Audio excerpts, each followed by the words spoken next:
Hello and welcome to the Our Community Listens podcast. My name is Adam Solgott, and with me today is Shirley Tipton, facilitator and extended disc trainer. Shirley, in our last podcast, we did a pretty deep breakdown of the extended disc assessment.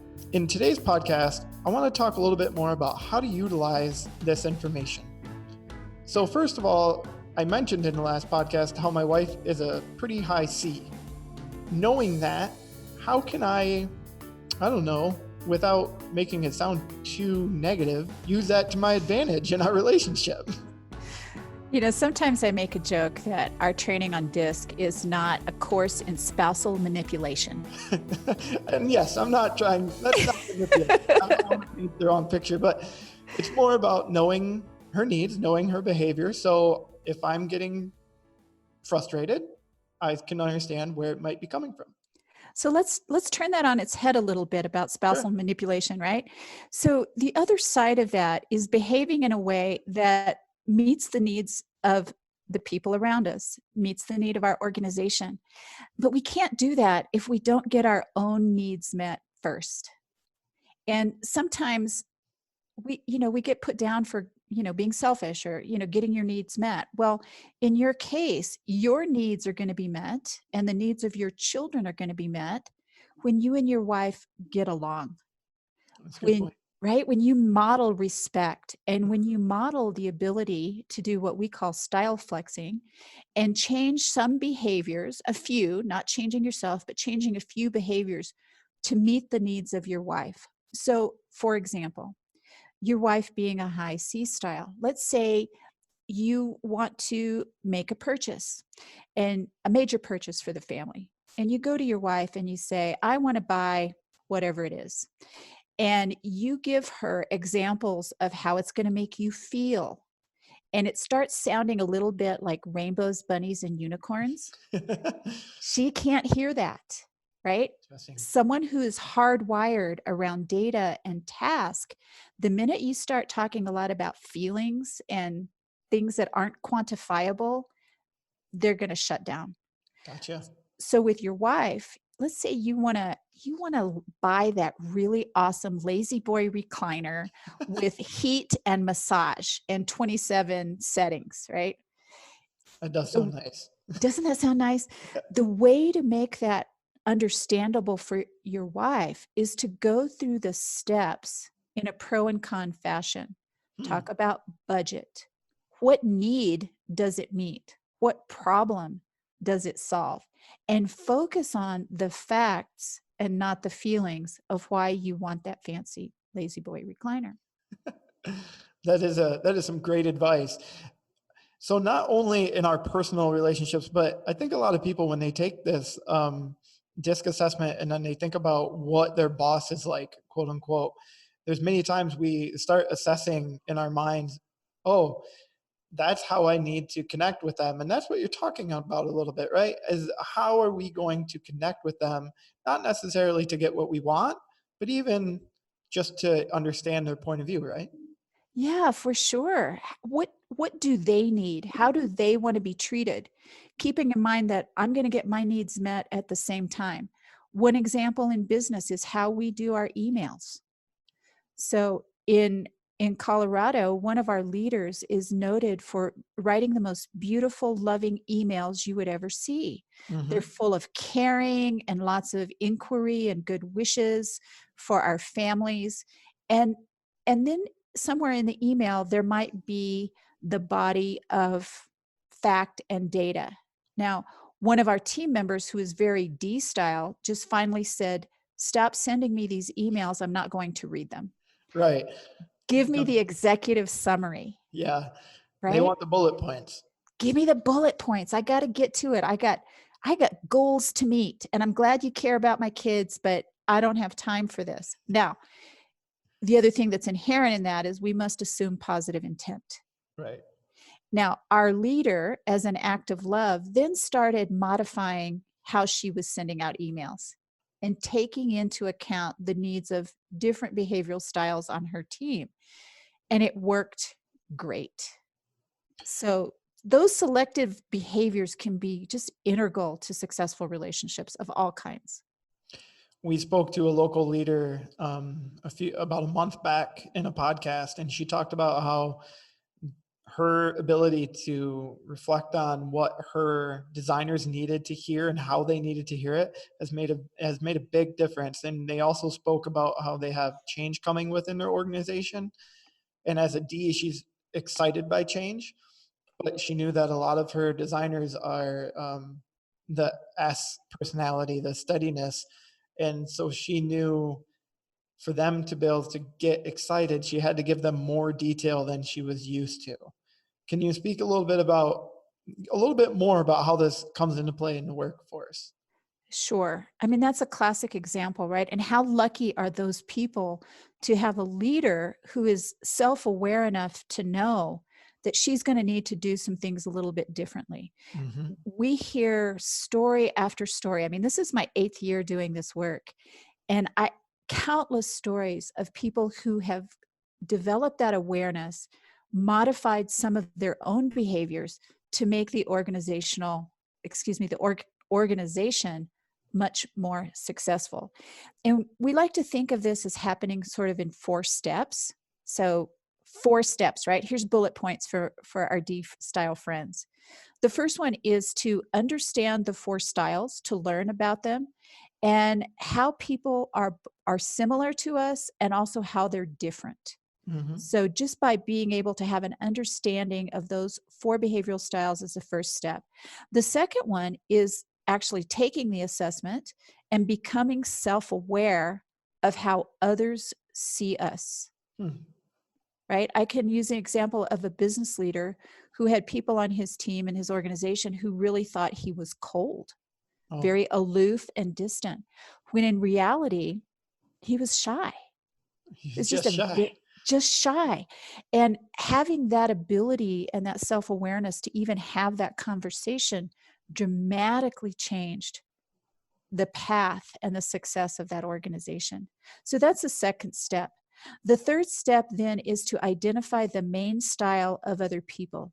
Just like you can identify that your wife is a C style, will Mm. give you tools in relating better to her and how she needs to be treated. And then the last or the fourth step is to modify our own behaviors appropriately, right? Not wholesale, but appropriately to improve our interactions, to improve our relationships, reduce conflict. And here's the bonus, here's the cherry on the sundae. By modifying our behaviors, we get our own needs met as well. Shirley, we've been talking now for almost an hour about DISC and DISC assessment, and I can clearly tell that you have a passion for it.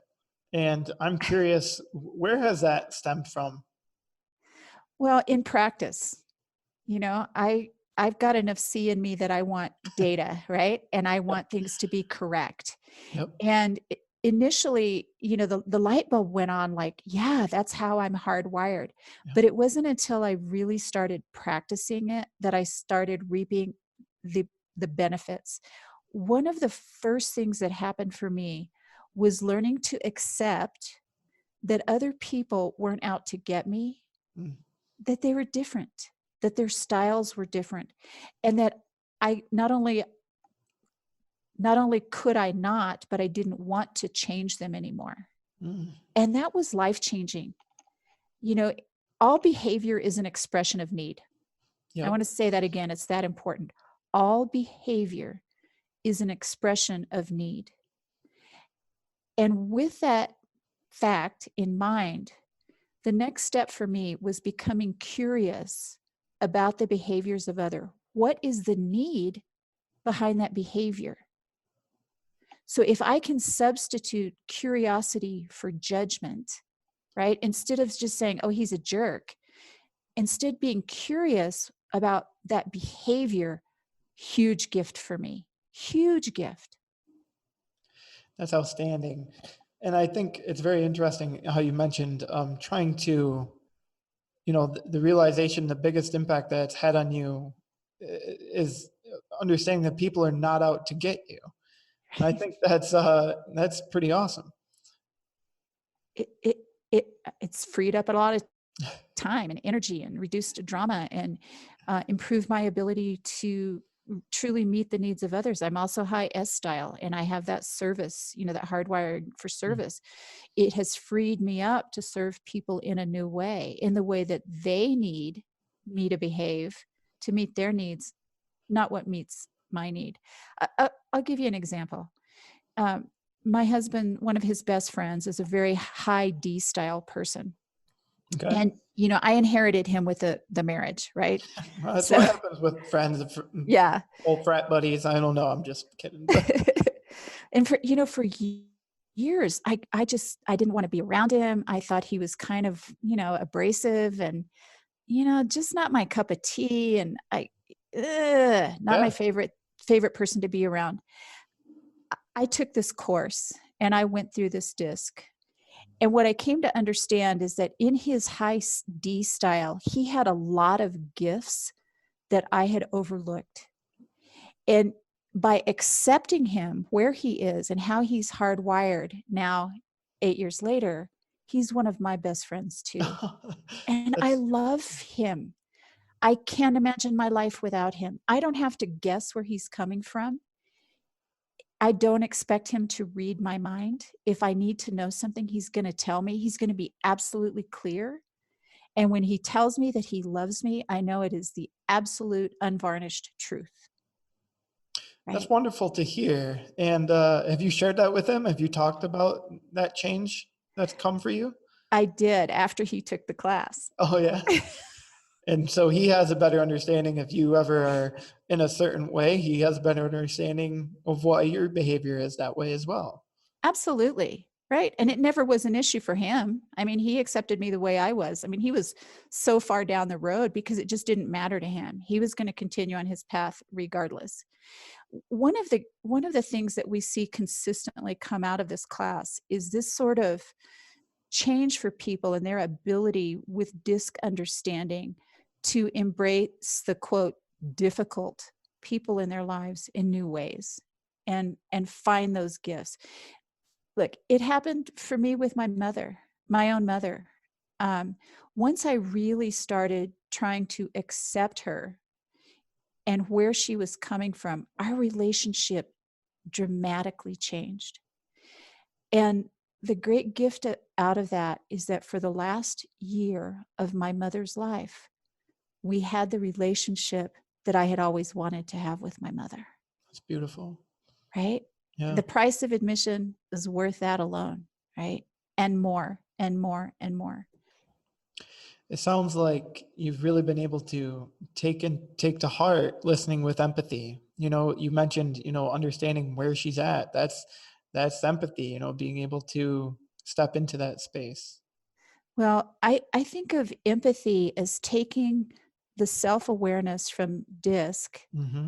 and injecting steroids. I It like makes that. it makes it much more powerful, right? But that Mm-hmm. empathy can also come out of our ability to understand how other people are hardwired Mm-hmm. and what their needs are. Right. And then connect it back to something that you've been through and how that meant something to you, even if it may not have meant something to them, the same way this means something to them and may not mean the same to you. Absolutely. Because I'm not going to change their behavior ultimately anyway. Right. But I can darn sure change my behavior.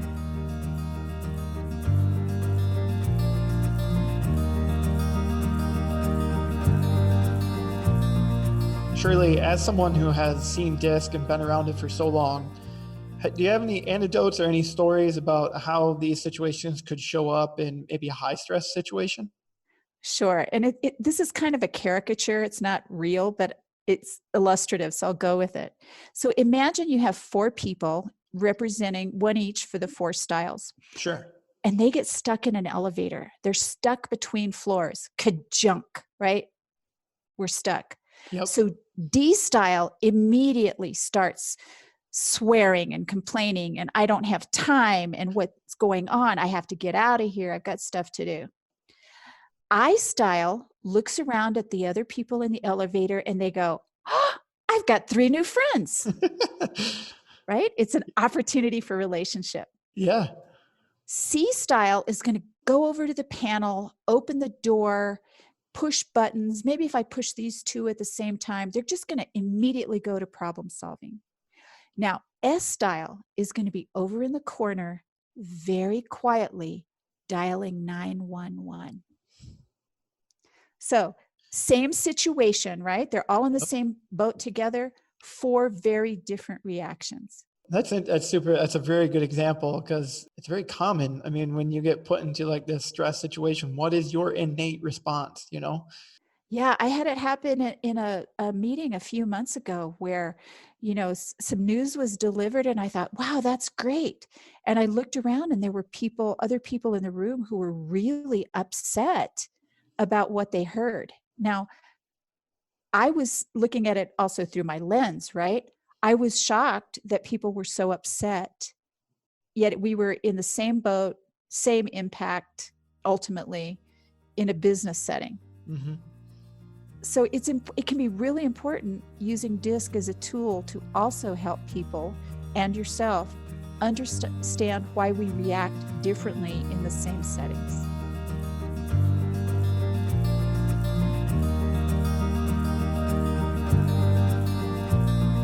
If you know someone has a different style than you, but you need to approach them to make a change, how can you utilize the DISC assessment to help you get to that change that you need made? I think that question has so much opportunity in it just by asking that question. So to me, that would be the first step because that speaks to self-awareness. If I'm aware enough to say, I may need to think about this before I go to that difficult conversation. Mm-hmm. That's huge, right?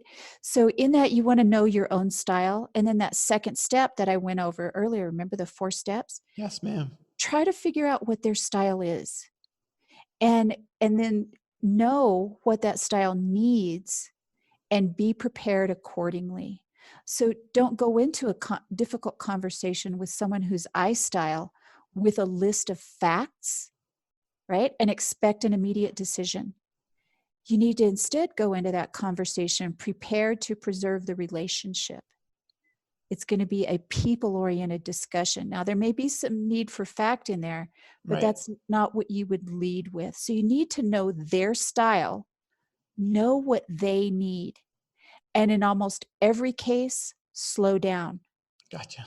The exception is going to be D style. D style is going to want to get through that conversation very quickly. Like, got it, understand, let's move on. Yep. And that slowing down can be really hard for most of us because we want to get to resolution. So having those understandings of how different behavioral styles work can be extremely effective anytime there's conflict, right? And all styles, it doesn't matter what your style is, all behavioral styles need to be heard. So it's really difficult to be a great DISC practitioner if you're not also committed to being a great listener. They go hand in hand. And all of that, as we like to say, being enveloped in empathy.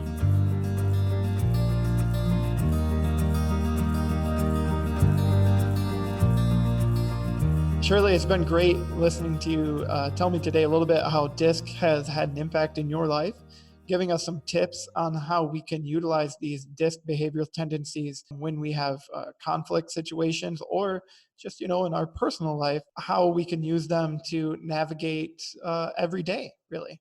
For our listeners, do you have any key takeaways, 2 key takeaways, or if they're interested in learning more about DISC, where they could go and what they could check out?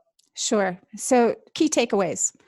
One is that becoming familiar with DISC and embracing the lessons that we can get from DISC is life-changing. It improves relationships. It will make you a better leader at work. It can just be illuminating, understanding that people aren't jerks, right? They're just not. It's not a good way to lead ever. People are hardwired differently than you and always assume positive intent. The second takeaway would be absolutely to learn to substitute curiosity for judgment. Life-changing all by itself. When we can get curious about the need behind a behavior, it can give us insight into people and systems and organizations in ways that we wouldn't have imagined before. So substitute curiosity for judgment. And then for more information, there's a book that we frequently use in class and we suggest. It's a book called Taking Flight, right? Taking Flight, it's a quick read. You can get it on Amazon. You can order it through your local bookstore if they don't have it in stock. It's an allegory about the 4 behavioral styles represented by 4 birds in the forest trying to solve a problem. And then the last part of the book is there's some really hard, like reference points and things that hard, I don't mean by difficult, hard by meaning actual science you can look at and review. So that would be the book I would recommend as a quick, easy primer going in. And then secondly, online, go to the extendeddisc.org website. So extendeddisc.org website, they have some great, they have some podcasts and some blogs and some short videos and quite a resource library that can further your understanding of disc science. That sounds awesome. And I'll be sure to put that link in the description of this podcast. So if you're listening to this right now, go to our description and you can head to the Extended Disc website. Shirley, thank you so much for spending time with me again today. It has been eye-opening, and I'm very appreciative of you sharing a bit of yourself in our conversation. Thank you. Thank you, Adam.